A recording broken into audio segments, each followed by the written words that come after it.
반갑습니다. 학습 세례 교육 문답의 유태인 목사입니다. 오늘은 세례 입교 문답 첫 번째 시간을 가지겠습니다.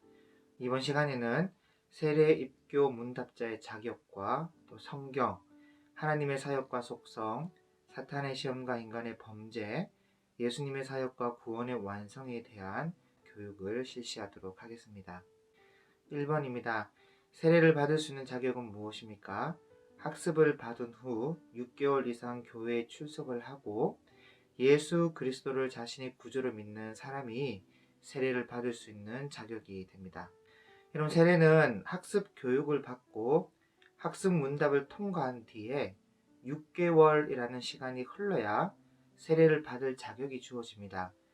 그러니까 학습을 받기 위해 6개월의 교회 출석과 학습 받은 후에 6개월의 교회 출석 시간을 합하면 적어도 세례를 받기 위해서는 1년의 시간이 필요한 것이죠. 이렇게 교회, 이 총회가 세례 자격 기한을 두는 이유는 적어도 1년 이상 교회 출석을 통해서 말씀을 배우고 신앙의 기본 자세를 갖춰서 적어도 우리 마음속에 예수님이 하나님의 아들이며 내 죄를 대신하여 죽으셨다는 확실한 믿음과 그 삶을 보기 위함입니다. 2번입니다. 유아 세례나 어린이 세례를 받을 수 있는 자는 누구입니까?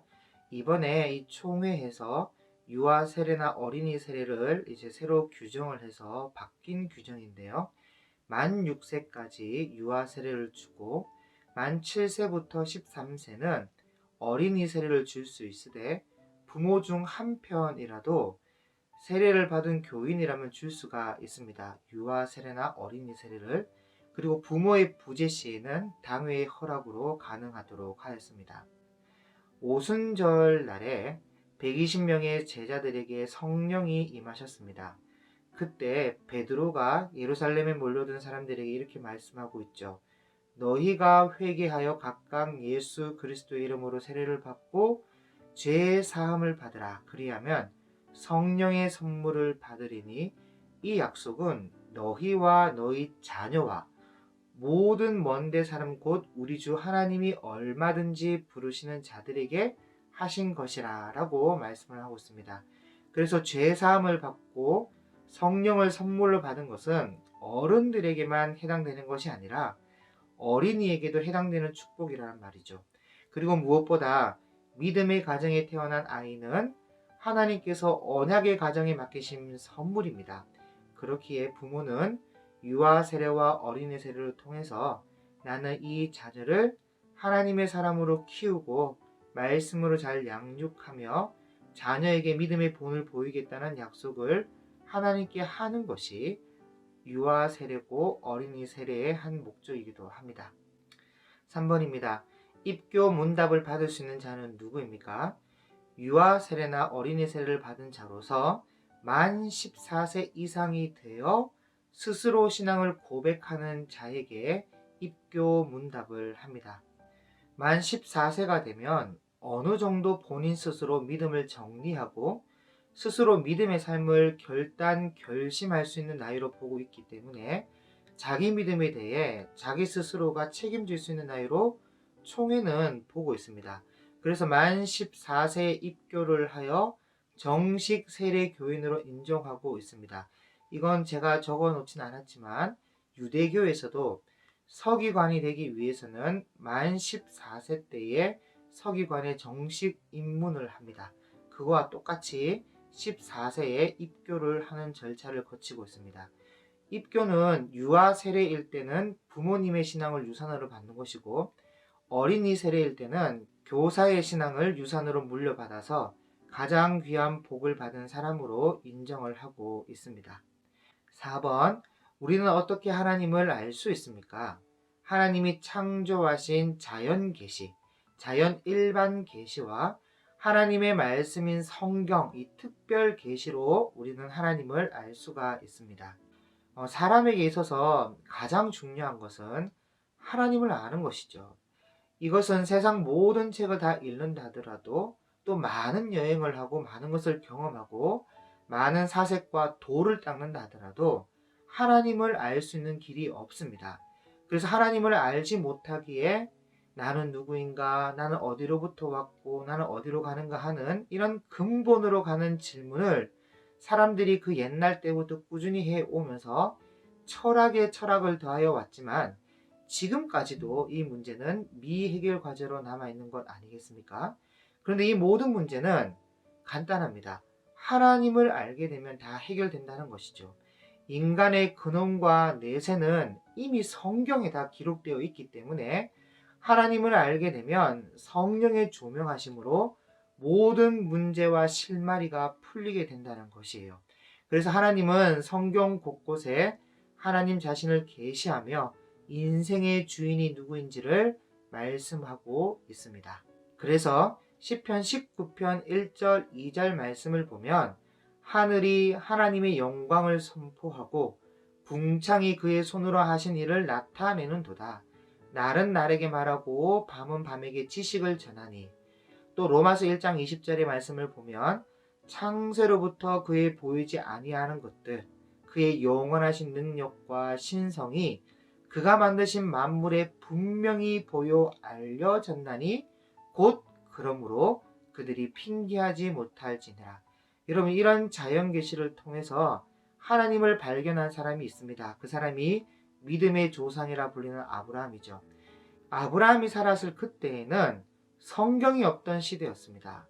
그래서 아브라함이 볼 때는 하나님을 찾는 방법이 특별 계시가 없었을 때였기 때문에 자연 계시를 통해서 하나님을 만났고 하나님을 찾게 되는데, 아브라함이 볼 때 매일 어김없이 해가 뜨고 해가 또 져요. 그리고 날이 바뀌고 계절이 바뀌고 꽃이 피고 열매 맺어서 어느 순간 보니까 이렇게 인간을 이롭게 하고 있는 이 자연 환경을 보게 되었다는 것이죠. 이 모든 것을 볼 때 분명히 이 세상을 디자인한 설계자, 창조주가 있을 것이다 하면서 하나님을 찾았다고 유대의 전승에 기록되어 있습니다. 그래서 하나님이 아브라함을 만나 주셨다고 하는데, 그래서 이런 것을 가지고 우연히 세상이 만들어졌다고 말을 하고 다니고, 또 유신 진화론을 가지고는 믿음과 세상을 적절히 타협하고 있는, 여러분, 이런 것들은 오늘 성경 말씀에 있는 것처럼 다 심판을 받고 멸망을 받을 것입니다. 그래서 이 모든 것은 다 하나님의 심판 앞에서 핑계하지 못할 것들이죠. 그래서 우리는 하나님을 자연 계시를 통해서도 발견할 수 있고, 무엇보다 지금 오늘날 살아가는 우리에게는 성경만큼 좋은 것이 없습니다. 성경을 읽고 배운다면 성경 속에서 말씀으로 우리를 조명하시는 하나님의 여러 면면들을 우리가 발견할 수 있을 것입니다. 5번, 성경은 무엇입니까? 성령의 감동으로 기록된 하나님의 정확하고 오류가 없는 말씀입니다. 성경은 이 세상에서 가장 특별한 책이죠. 성경은 하나님께서 선택한 사람들에게 영감을 불어넣으셔서 성령의 감동으로 기록하게 한 책입니다. 그래서 사람이 기록한 책이지만 사람의 말이 아닌 하나님의 말씀이 기록된 책인 것이죠. 물론 이 내용상 뜯어보면 사람의 말도 있고 마귀의 말도 있습니다. 그러나 최종적으로는 하나님 자신을 계시하며 하나님은 어떤 분이며 우리는 어떻게 사는 것이 하나님 뜻대로 사는 것이며 누구의 말을 믿고 듣는 것이 하나님의 뜻인가, 그리고 하나님이 기뻐하시는 것이 무엇인가 등등 결국 하나님 자신을 계시하고 있다는 것입니다.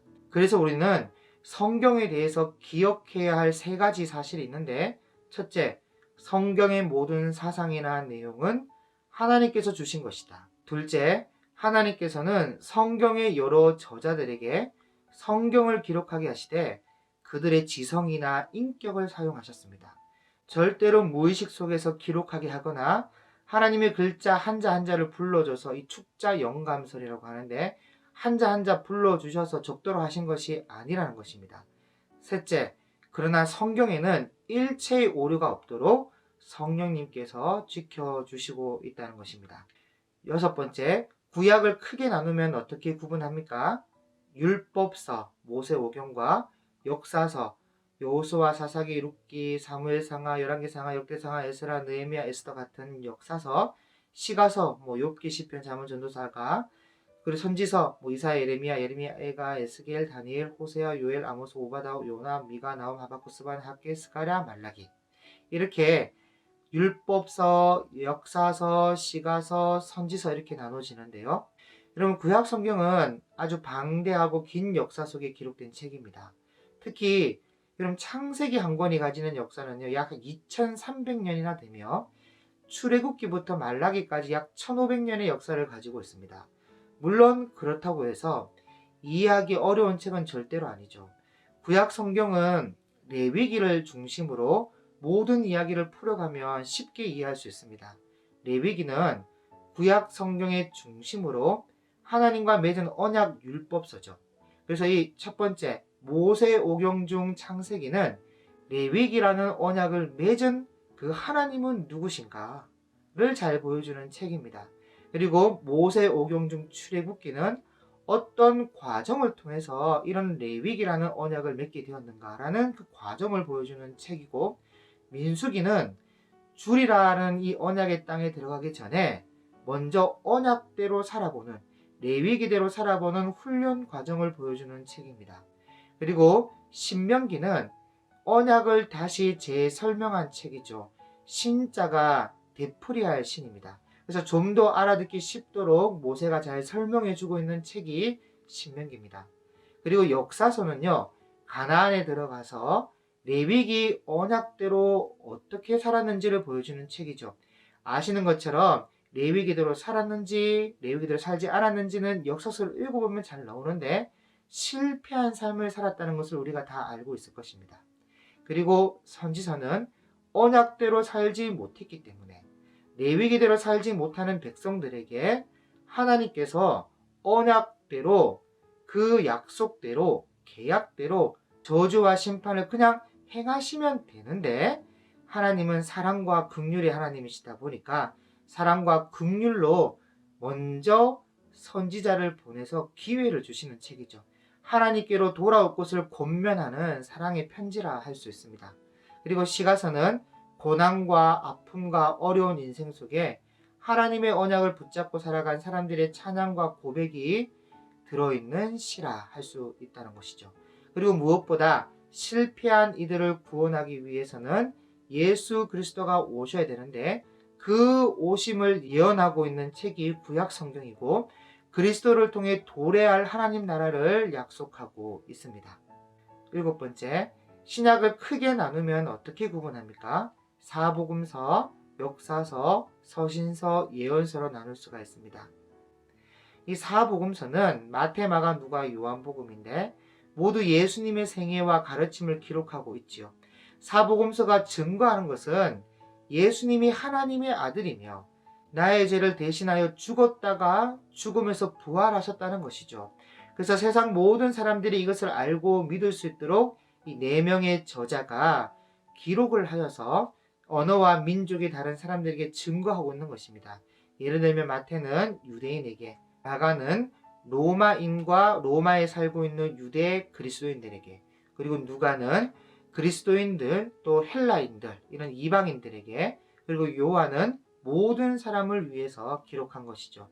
물론 사복음서 외에도 초기 문서에는 히브리인 복음서, 도마 복음서, 니고데모 복음서, 나사렛파 복음서, 에피온파 복음서, 애굽인 복음서, 빌립 복음서, 마리아 복음서 등 여러 복음서가 있었지만 그 내용을 살펴본 바라 과장되고 거짓된 말들이 들어가 있어서 위경 또는 외경, 이 외경은 참고할 만한 외경으로 분류되었습니다. 그래서 뚜렷한 사도의 근거와 기록 관점과 시기에 따라 마태, 마가, 누가복음을 공관복음으로 채택하였고, 그리고 요한복음을 함께 묶어서 사복음서로 정경화한 것입니다. 그리고 사도행전은 예수님이 부활하시고 하늘로 올라가신 후에 오순절에 이 성령이 강림하심과 이후 사도들이 이 예루살렘의 초대교회를 세우고 전 세계로 복음을 전파하게 되는 내용들이 이 사도행전에 기록되어 있고요. 그리고 서신서는 말 그대로 편지입니다. 사도들이 개척하여 세우게 된 교회에 이 진리에 대한 문제가 발생하니까 우리가 믿는 기독교의 진리를 가장 체계적이고 실제적인 내용으로 정리를 하여서 각 교회에 보낸 하나님의 말씀이죠. 그리고 요한계시록은 미래에 반드시 오시리라 약속하신 그리스도가 다시 오시는 장면을 예언하고 있지요.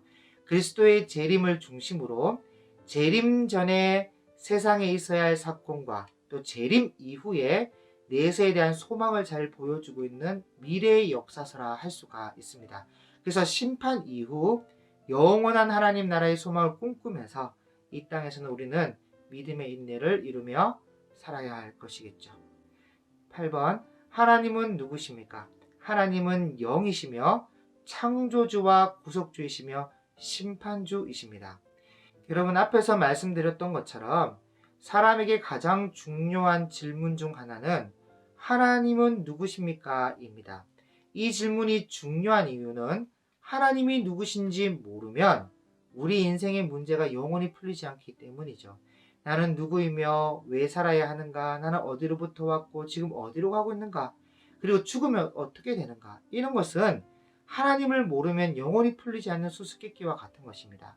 그래서 이 수수께끼를 풀고자 진화라는 가설을 세우고 사람이 원숭이에서 진화됐다고 말하며 또 윤회설을 가지고 와서는 전생과 인생을 나누고 죽고 태어나는 돌고 도는 생을 말하는데 다 하나님을 모르기에 거짓되고 잘못된 오해인 것입니다. 그래서 우리는 반드시 하나님을 알아야 하는데 하나님이 우리를 창조하셨다는 것과 우리를 창조하신 목적을 알아야 하며 이것은 여러분 학습교육 영상을 좀 참고해 주시길 바라며 그리스도의 피값으로 구속을 받은 우리는 하나님의 뜻대로 살아야 할 책임 또한 있다는 것을 알아야 합니다. 그리고 그 뜻대로 살아낸 사람들과 그렇지 못한 사람들을 위한 하나님의 심판이 있으며 그 심판에 따라 하나님께서 준비하신 하나님 나라에 살게 되거나 영원한 불지역에 살게 될 것을 우리가 알아야 합니다. 그래서 윤회란 것은 있을 수가 없어요. 그렇게 이 모든 것이 다 성경에 기록되어 있기에 이 모든 것을 알고 근본 하나님을 알기 위해서는 반드시 성경을 공부해야 합니다. 그러므로 우리 모두는 성경을 읽고 배우고 묵상하여 하나님을 알아갈 수 있기를 소망합니다. 9번, 하나님은 무엇을 창조하셨습니까? 천지와 만물을 그의 말씀으로 무에서 유로 창조하셨습니다. 우리가 보는 이 광대한 우주와 인간 세계는 여러분 저절로 생긴 것이 아니라 하나님께서 창조하신 것이죠. 이것은 믿음의 첫걸음인데 이것을 믿는 것이 하나님이 천지를 창조하셨다는 믿음이 없이는 그 뒤에 그리스도에 대한 믿음 또한 없는 것과 같습니다. 그래서 반드시 하나님께서 온 천하 만물을 창조하셨다는 것을 우리가 믿어야 되고 온 세상을 6일 만에 창조하셨고 말씀으로 창조하셨다는 것을 우리가 믿을 수 있기를 바랍니다.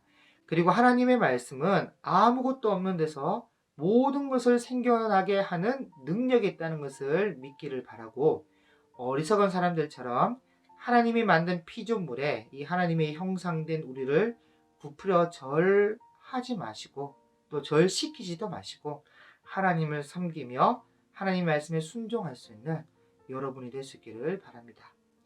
10번, 하나님은 사람을 지으신 후 무엇을 명하셨습니까? 땅을 채우고 땅과 생물을 다스리라고 하셨습니다.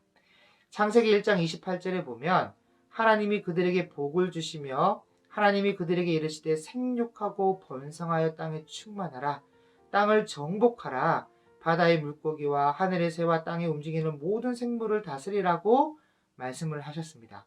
거룩한 하나님의 형상으로 지음받은 우리는요 온 땅에 충만하여 자연 만물을 잘 가꾸며 모든 생물을 다스리며 살아야 하는 하나님의 선한 대리 통치자였죠. 그러나 타락한 이후로 대리 통치자의 자격은 사라진 것은 아니지만 선한 대리 통치자가 아닌 잘 가꾸지 못하고 파괴하는 자가 되어버렸고 잘 다스리기보다는 군림하는 존재가 되어버렸습니다. 인간의 욕심과 욕망으로 인해 많은 종의 동식물이 멸종하게 되었고 온 지구가 몸살을 앓게 되었습니다. 여러분 이게 전부 다 타락의 결과지요. 11번, 하나님은 만물을 어떻게 다스리십니까? 하나님의 선하신 뜻에 따라 그의 지혜와 권능으로 하십니다. 여러분 이신론이라는 주장이 한때 유행을 했는데 이 이신론은 하나님이 세상을 창조하시기만 하고 내버려둬서 간섭도 안 한다라고 주장하는 이론입니다. 그러나 하나님은 이 세상을 내버려 두신 것이 아니라 아주 세밀하게 간섭하고 관리를 하시죠. 저는 이 동물의 세계 같은 다큐멘터리를 참 좋아하는데 거기에 보면 작은 곤충 한 마리도 그들의 삶을 위해 얼마나 진지하게 노력하는지를 잘 알 수 있습니다. 개미의 생태나 꿀벌의 생태 같은 것을 보면 정말 신기하고 놀라운 것이 많아요. 그래서 예수님이 이렇게 말씀하셨죠. 공중의 새를 보라. 심지도 않고 거두지도 않고 창고에 모아들이지도 아니하되 너희 하늘 아버지께서 기르시나니 또 너희가 어찌 의복을 위하여 염려하느냐. 들의 백합화를 어떻게 자라는가 생각하여 보라.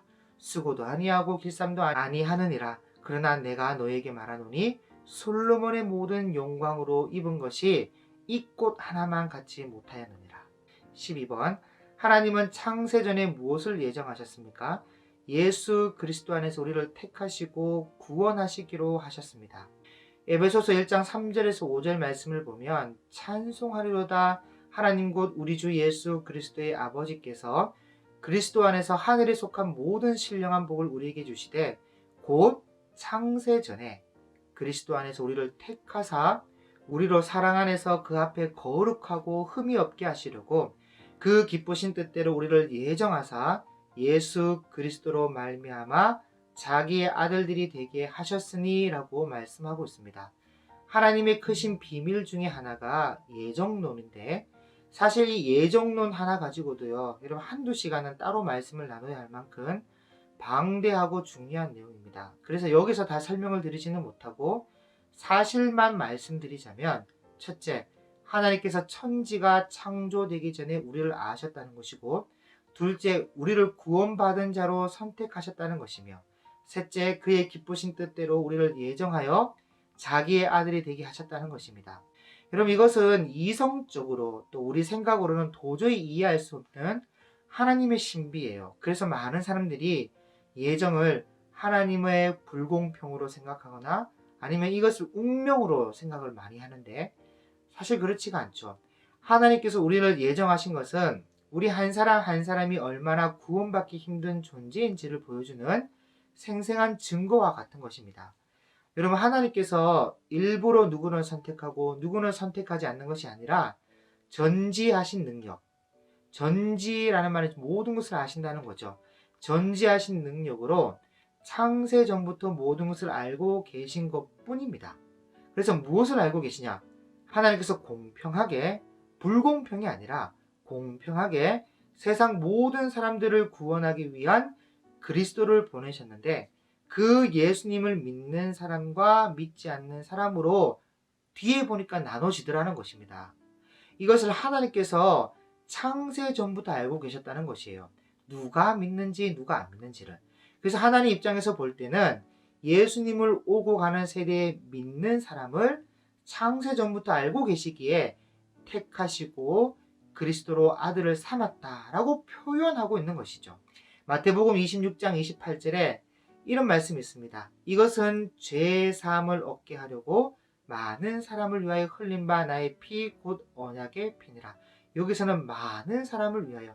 그러니까 결국은 예수님은 세상 모든 인류와 모든 사람들을 위해 십자가에서 죽으시고 대속하셨습니다. 그러나 뒤에 보니까 그 예수님을 받아들이고 믿는 사람이 있는가 하면 믿지 않는 사람도 있었다는 것이죠. 그래서 결국 결과론적으로 봤을 때는 죄사함을 얻게 하려고 많은 사람을 위하여 흘린 바 된 언약의 피가 된 것입니다. 13번 하나님만이 가지시는 특성은 무엇입니까? 스스로 계심, 변함이 없으신, 완전하심, 영원하심, 모든 것을 아심, 모든 것에 능하심입니다. 우리는 하나님에 대해서 다 알 수가 없습니다. 죽어 천국에 가서 영원하신 하나님을 뵙지 않고서는 우리가 알 수 있는 한계선은 성경 안에 게시된 말씀의 선입니다. 그래서 반드시 관련된 구절을 찾아서 여러분들이 그거 읽어보시길 바랍니다. 앞에 이 구절들이 하나님 자신을 계시하는 말씀이에요. 그리고 우리에게는 없는 하나님만 가지고 있는 특성들이죠. 하나님은 스스로 계신 분이시고 변함이 없으시며 완전하신 분이시고 영원하신 하나님이십니다. 그리고 모든 것을 아시고 모든 것에 능하신 분이십니다. 그리고 무엇보다도 이런 하나님께서 우리를 사랑하신다는 것이죠. 여러분 정말 든든하지 않습니까? 14번 하나님의 도덕적 품성은 무엇입니까? 거룩함, 의로움, 진실함, 선하심, 사랑입니다. 이 모든 말씀들은 중요한 말씀들인데요. 이런 하나님의 도덕적 품성을 묵상해 보면 하나님은 참 인격적인 분이심을 알 수가 있습니다. 먼저 하나님은 거룩하신 분이시죠. 사람은 아무리 도덕적으로 살려고 노력을 해도요, 악한 생각이나 나쁜 감정을 품지 않을 수가 없어요. 그래서 죄인일 수밖에 없는 존재라서 거룩하신 하나님께 가까이 갈 수가 없습니다. 그러나 그럼에도 불구하고 하나님은 인자하시다는 것이죠. 우리가 회개하고 용서를 구하며 나아간다면 하나님께서 불쌍히 여겨주시고 용서해 주세요. 그리고 하나님은 진실하셔서 약속하신 것을 반드시 지키시는 분이시고 우리 기도에 응답하시는 분이십니다. 그리고 하나님은 우리를 선한 길로 인도하시는 선하신 하나님이시고 그래서 우리를 향한 좋은 계획을 가지고 계시며 때로는 연약함과 부족함으로 성령님을 근심케 우리가 하지만은 하나님은 사랑의 하나님이시기에 좋은 계획을 변개치 않으시며 아무런 조건 없이 우리를 받아주시는 분이십니다. 그래서 하나님은 인격적이신 분이십니다. 15번 최초의 사람 아담은 어떻게 범죄하게 되었습니까? 순종이나 불순종할 자유의지가 있었는데 뱀의 시험을 받아서 하나님의 말씀을 불순종함으로 범죄하게 되었습니다. 자, 여러분 이 문항과 다음 16번 문항은 2강 학습 문답 교육 영상에서 제가 한 11분 정도를 자세히 설명드렸습니다. 여러분들이 꼭 한번 찾아보시길 바랍니다. 28분 14초부터 39분 한 30초까지 여러분 시청하시면 되겠습니다. 정말 자세히 설명드렸으니까 꼭 보시길 바랍니다. 아담의 범죄 이후 죄 없는 자가 얼마나 있습니까? 당연히 하나도 없습니다. 범죄하여 타락한 인류는 어떤 상태에 이르게 되었습니까? 하나님을 떠나 비참한 죄인의 상태에 놓이게 되었고 하나님의 진노와 저주를 받아 죽음에 이르렀으며 전적으로 무능하고 부패하게 되었습니다. 여러분 하나님께서는 선악을 알게 하는 나무의 열매를 먹으면 반드시 죽으리라고 말씀을 하셨어요. 먹었을 때 당장 죽지 않아서 그렇지 언젠가는 죽어야 하는 사망이 들어오게 된 것이죠. 그래서 이 사망은 세 가지로 구별할 수가 있는데 첫째는 영적인 사망입니다. 영적인 사망은 하나님과 모든 관계가 끊어진 상태를 말해요. 하나님을 알 수도 없고 하나님의 은혜를 받을 수도 없는 그냥 육체적 생명만 가지고 있는 것을 말합니다. 둘째, 육체적인 사망입니다. 말 그대로 세상에서 죄만 지으면서 결국 고통스럽게 죽는 그런 사망이죠. 그리고 셋째는 영원한 사망이에요. 이것은 사람의 영혼이 이제 지옥에서 영원토록 저주 상태로 놓여 고통을 당하는 것을 말을 하는 것입니다. 그래서 이 모든 것은 그리스도와 연결되어 있지 않으면 겪게 되는 세 가지의 사망인데요. 모든 타락한 인간의 결과라고 할 수가 있습니다. 18번 죄는 어떤 종류가 있습니까? 아담이 지은 원죄와 아담의 후손이 스스로 짓는 죄, 곧 자범죄가 있습니다. 여러분 이것도 2강 학습문답 교육 영상에 원죄와 자범죄에 대해서 자세히 설명을 드렸습니다. 자세한 설명을 듣고 싶으시면 2강 강의를 참고해 주시면 감사하겠습니다. 원죄는 38분에 자범죄는 39분 40초로 들어가시면 되겠습니다. 자, 여기에서는 그냥 간단하게 설명드리겠는데 원죄라는 것은 모든 사람이 죄에 빠져 있을 수밖에 없는 근본적인 원인이 되는 죄를 말하는 것입니다. 아담과 하와가 인간 세계 최초로 죄를 끌어들였는데 마치 유전자처럼 아담 이후 모든 사람에게 다 있게 된 것이 바로 죄를 지을 수밖에 없는 죄성이 있다는 것이죠. 그래서 모든 사람은 죄인인데 사실 원죄, 죄성이 있다 하지만 죄를 짓지 않으면 죄인은 아닙니다. 그러나 죄를 짓지 않을 수 없다는 것이죠. 모두 다 죄를 짓고 삽니다. 그래서 스스로 짓는 죄를 자범죄라고 하고 모두 다 자범죄를 지으면서 살고 있습니다. 자범죄의 구체적 내용은 무엇입니까? 내적 마음의 죄, 즉 교만, 질투, 증오, 악한 욕망 등과 외적 행동의 죄가 있습니다. 즉 사기, 도둑질, 간음, 살인 등등이란 말이죠. 여러분, 죄라는 것은 우리가 살아가는 사회적인 체제 아래의 범죄 행위뿐만 아니라 마음속에 품은 악한 생각이나 태도까지 다 죄가 될 수가 있습니다. 성경에서 말하는 죄는 우리 마음속에서 하나님에 대항하는 잘못된 태도를 말하는데, 하나님을 싫어하고 하나님 말씀에 불순종하고 자기 멋대로 행동하려는 태도들이 다 여기에 포함된다는 것이죠. 그래서 우리는 죄에 대해서 세 가지 단계를 생각해 봐야 하는데, 첫 번째는 하나님을 거스르는 잘못된 태도이고, 두 번째 단계는 하나님을 거스르는 잘못된 태도가 다른 사람에 대해 나쁜 생각이나 태도로 나타나는 것이고, 세 번째로 결국 남을 해치는 악한 행동으로 나타나는 것입니다. 그리고 이 모든 것은 다 하나님과의 잘못된 관계에서 비롯된다는 것이죠. 그러므로 우리는 죄를 짓지 않기 위해서는 무엇보다 하나님과의 올바른 잘 정립된 관계가 있어야 될 것입니다. 20번, 멸망을 받을 인생에게 유일한 소망은 무엇입니까? 회개하고 예수 그리스도를 믿음으로 멸망에서 구원받는다는 것이죠.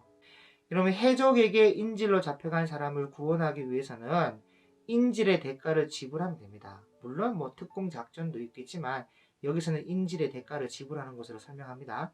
이런 마찬가지로 사람이 죄를 지음으로 죄의 종이 되었고 마귀의 인질로 잡혀있는 상태가 되어버렸죠. 그런데 예수님께서 우리를 구원하기 위해 선택하신 방법이 자신의 핏값을 지불하고 우리를 구원하셨다는 것입니다. 종에서 또 마귀의 인질에서 자유한 자로 참 자유를 주셨다는 것이죠. 그래서 우리는 이것을 믿기만 하면 됩니다. 그리고 믿었다면 반드시 그 이전의 삶을 청산하고 회개하여서 새 사람의 삶을 살아야 합니다. 회개한다는 것은 돌이킨다는 것인데, 죄의 삶에서 의의 삶으로 돌이키고 세상을 사랑했던 것을 돌이켜 하나님을 사랑하며 하나님과 교제하면서 하나님을 영화롭게 하는 삶을 사는 것입니다. 21번, 예수님은 어떻게 잉태되었습니까? 동정녀 마리아의 몸에서 성령으로 잉태되었습니다. 여러분, 예수님께서 동정녀 마리아의 몸에서 성령으로 나셨다는 사실은 여러분 굉장히 중요합니다. 그 이유는 아담의 후손, 이 사람의 후손은 원죄를 가지고 태어나기 때문에 죄가 있는 아담의 후손으로는 우리의 모든 죄를 대속할 수가 없습니다. 그래서 죄가 없는 하나님으로 오셔야 했고, 죄인 된 사람을 대신하기 위해서는 죄가 없는 의의 사람이 되셔야 했기에 동정녀 마리아의 몸에 성령으로 잉태하여 오신 것입니다. 그래서 예수님은 참 하나님이시면서도 참 사람이 되셨다는 것이죠. 22번, 예수 그리스도의 두 성품은 무엇입니까? 참 하나님이시며 참 사람이시므로 신성과 인성이 있습니다. 이 두 성품은 예수 그리스도의 한 인격 속에 연합되어 있습니다. 여러분, 예수님은 참 하나님이시면서도 참 사람이었습니다. 몸은 사람인데 그 영은 하나님이신 이런 몸과 영이 따로 분리되어 있는 이원론적 분이 아니었습니다. 이렇게 해석하는 것은 초대교회 때 이단인 영지주의가 이렇게 해석하고 가르쳤는데, 이런 정신을 오늘날 이단들이 그대로 다 이어받아가지고 신천지부터 JMS, 하나님의 교회, 여호와의 증인 등 모든 이단들이 다 이렇게 해석을 하고 그 예수님의 몸에 들어가 있었던 영이 지금 자기들의 교주 몸에 들어와 있다고 가르치고 있는 것이죠. 근데 예수님은 절대로 이원론적이지 않으시고 참 하나님이시면서도 참 사람이었습니다. 그래서 인성과 신성을 다 가지고 있었어요.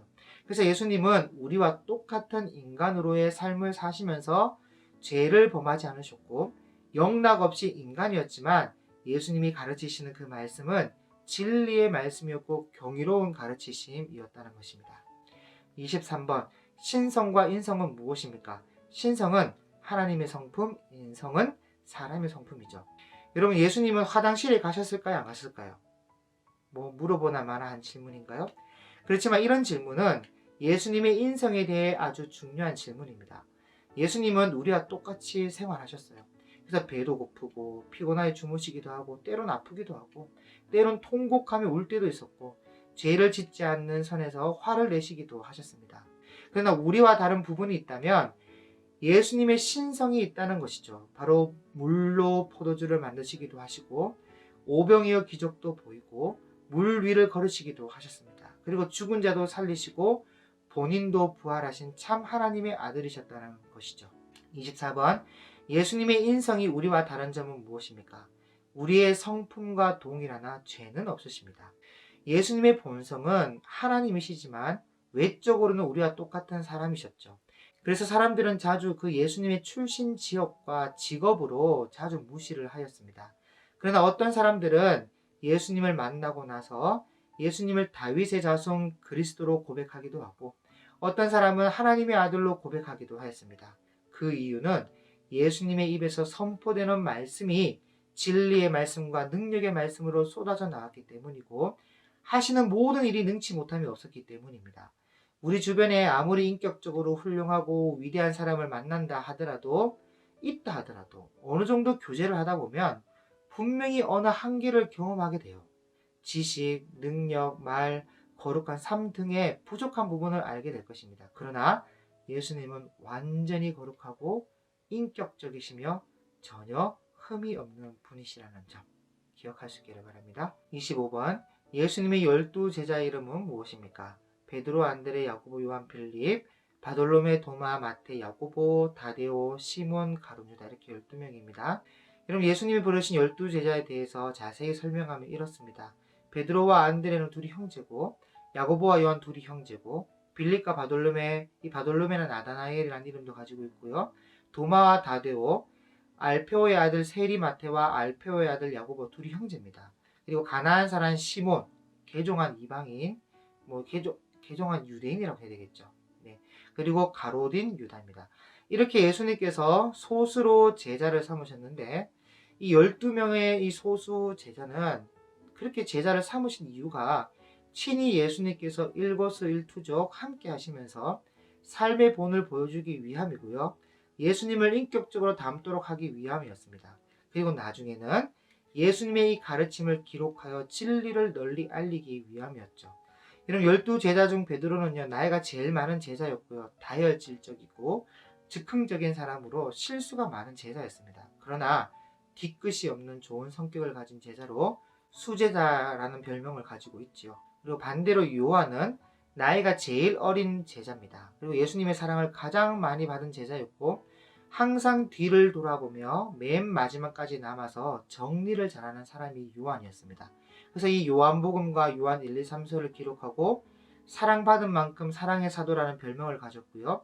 그 성격대로 맨 마지막 성경인 요한계시록을 기록하고 신약의 문을 닫습니다. 그리고 요한의 형제 야고보는 예수님의 제자 중에 가장 먼저 순교를 하였던 제자고요. 그리고 도마는 어린 시절부터 예수님을 잘 알고 있는 목수 출신으로 확실한 것을 좋아하는 사람이었습니다. 그래서 도마는 예수님의 부활을 직접 목격하여 만져보며 손을 넣어봐야 믿겠다고 할 정도였고 그래서 의심 많은 도마라고 많이 이렇게 불려지게 되죠. 그렇지만 사실 의심 많은 도마가 아니라 의심 한 번 했습니다. 그래서 의심한 도마라고 봐야 되는 것이 정확합니다. 도마는 나중에 인도로 가서 순교하게 되죠. 빌립은 안드레의 친구이며 계산이 빠른 사람이었습니다. 그래서 예수님이 오병이의 사건으로 교훈을 하시는 장면이 나오죠. 마태는 세리로서 당시 유대인들이 가장 경멸한 직업을 가진 사람이었습니다. 그러나 마태는 기록하는 것에는 명수였죠. 그래서 마태는 평소에 예수님의 가르침을 잘 정리해 놨다가 후에 마태복음을 기록하게 됩니다. 바돌로메는 다른 이름으로 나다나엘인데 예수님께서 간사한 것이 없는 참 이스라엘 사람이라고 칭찬을 하신 그런 그 말을 들은 제자입니다. 알페오의 아들 야고보는 알페오의 아들 마태의 다른 이름이 레위인데 그의 형제입니다. 다데오는 예수님께 왜 우리에게 드러내시고 세상에는 드러내지 않습니까? 라고 물은 제자이고 가나안 시몬은 이방인으로서 개종한 유대인입니다. 그리고 예수님을 은 30에 팔고 자살한 가룟 유다가 있지요. 26번 예수 그리스도의 세 가지 직분은 무엇입니까? 선지자의 직분, 제사장의 직분, 왕의 직분입니다. 그리스도라는 말은 히브리어로 메시아고 이 메시아를 헬라어로 번역을 하면 그리스도가 되는 것이에요. 그래서 이 메시아나 그리스도나 그 뜻은요, 기름 부음을 받은 자라는 뜻입니다. 이런 구약 시대에는 하나님이 보내신 사람의 표시를 기름 부음으로 구별하였는데, 기름 부음을 받았다고 하면 대개 이 세 가지 직분을 가진 자였습니다. 바로 왕의, 또 제사장의, 선지자의 직분이죠. 그런데 구약 성경에 나오는 왕과 제사장과 선지자는 나중에 오실 예수 그리스도 이를 상징하는 직분이었습니다. 그래서 예수님은 이 땅에 오셔가지고 선지자의 역할로 하나님의 말씀을 전해주셨고, 제사장의 역할로 자신을 제물 삼아 십자가의 죽으심으로 단번에 제사를 드리셨고, 왕의 역할로 죽은 자 가운데서 살아나심으로 부활 승천하여 하나님의 우편에 계셔서 영원히 온 세상을 다스리는 분이 되신다는 것입니다. 27번, 예수님은 선지자의 직분을 어떻게 행하셨습니까?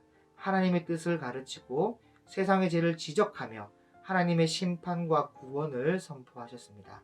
선지자는 하나님이 주시는 말씀을 받아서 사람들에게 그대로 전해주는 사람을 말하죠.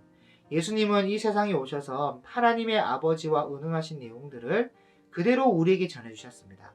첫째로는 우리에 대한 하나님의 사랑을 전해주셨고, 둘째로는 이 세상의 멸망과 심판에 대해서 증거하셨고, 셋째로는 믿는 자들의 영원한 구원에 대해서 전해주셨습니다. 그리고 우리는 이것을 합쳐서 복음이라고 부르고 있는 것이죠.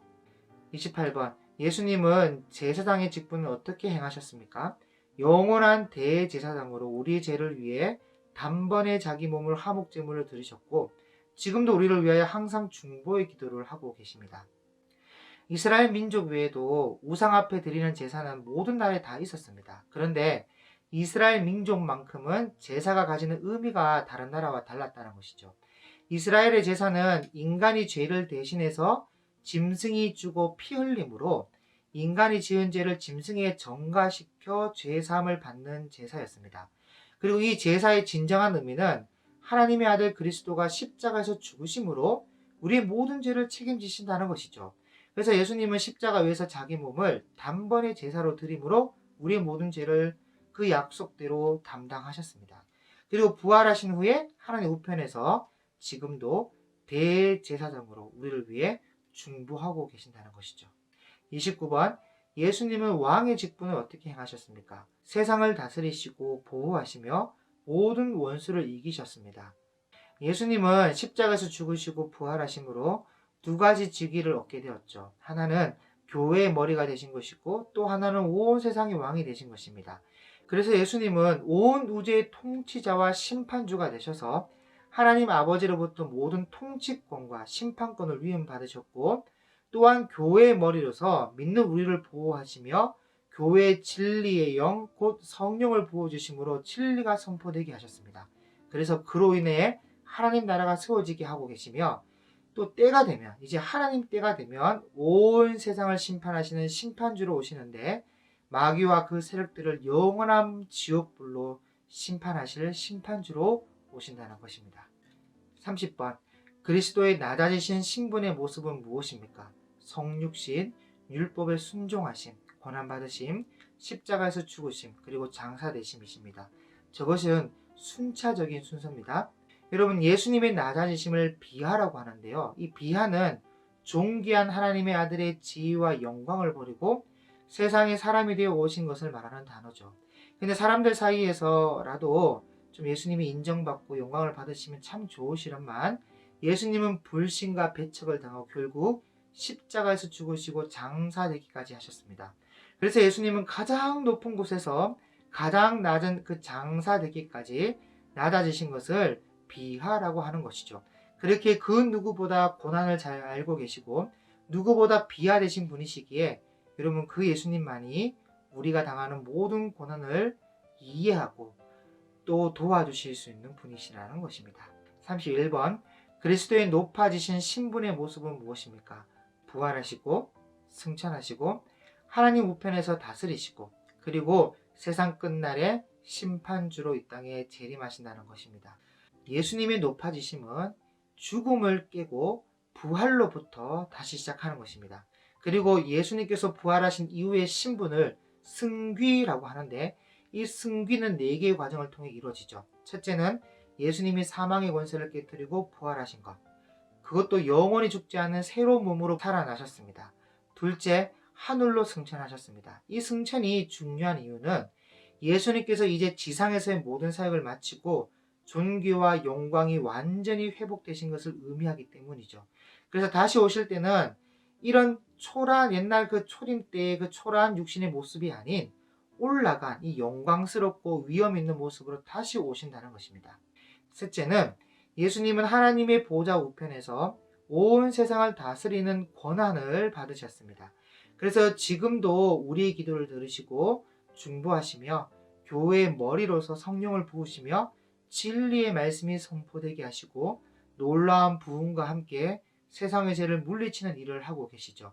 넷째, 예수님은 세상 마지막 날에 천사장의 나팔소리와 함께 이 세상에 다시 재림하셔서 온 세상을 심판하실 심판주의 모습으로 오실 것입니다. 32번, 예수님의 지상사역을 기록한 책은 무엇입니까? 사복음서죠. 마태, 마가, 누가, 요한복음입니다.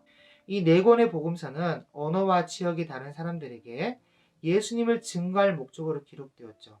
마태복음은 세리 출신 마태가 유대인들을 위해 기록하였고, 마가복음은 마가가 베드로의 증언에 따라 하나님의 아들 예수 그리스도를 로마와 디아스포라에 살고 있는 유대인 그리스도인들에게 알리기 위해서 기록하였습니다. 누가복음은 누가가 헬라인들, 곧 이방인들을 위해 기록을 하였고, 요한복음은 가장 늦게 기록된 복음서인 만큼 앞에 세 복음서와 중복되지 않은 범위 내에서 예수님이 하나님의 아들이심을 모든 사람들에게 증거할 목적으로 기록하였습니다. 이 4복음서 덕분에 예수님의 행적을 자세히 들여다볼 수 있는 것이죠. 33번, 예수님은 어떻게 구원을 완성했습니까? 성육신하시고 3년 동안 하나님 나라의 복음을 전하시고 율법에 순종하시고 십자가에서 죽으시고 3일 만에 무덤에서 부활하시고 승천하심으로 완성하셨습니다. 여러분, 구원이라는 말은 건져주다라는 말입니다. 내 힘으로 빠져나올 수 없고 살 수도 없는 아무 희망이 없는 상황에서 그 누군가를 통해 건짐을 받는 것을 구원이라고 해요. 예수님께서는 영원히 멸망할 수밖에 없는 우리를 그 멸망에서 건져주셨습니다. 이 구원을 위해서 예수님은 사람이 되어 이 세상에 오셨고 하나님의 율법을 완전히 지키셨으며 우리 죄값을 위하여서 죽으셨습니다. 그리고 예수님이 죽음에서 부활하시고 하늘로 승천하심으로 우리의 구원이 완전히 이루게 된 것이죠.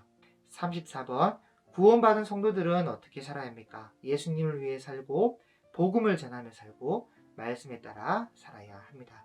여러분, 한 번은 담배로 폐암에 걸렸다가 수술을 통해 기적적으로 살아난 사람이 있었는데 그 사람이 그 이후로는 금연 운동의 홍보대사가 된 것을 본 적이 있습니다. 구원받은 성도의 삶은 이것과도 마찬가지죠. 무서운 죄에서 구원받았으니까 우리는 다른 사람들도 죄에서 구원받을 수 있도록 도와야 할 것이고, 또 우리는 그리스도의 사람이 되었으니까 사나 죽으나 이제는 그리스도를 위해서 살아야 한다는 것입니다. 세례문답 교육의 첫 번째 시간은 여기서 마치도록 하겠습니다. 감사합니다.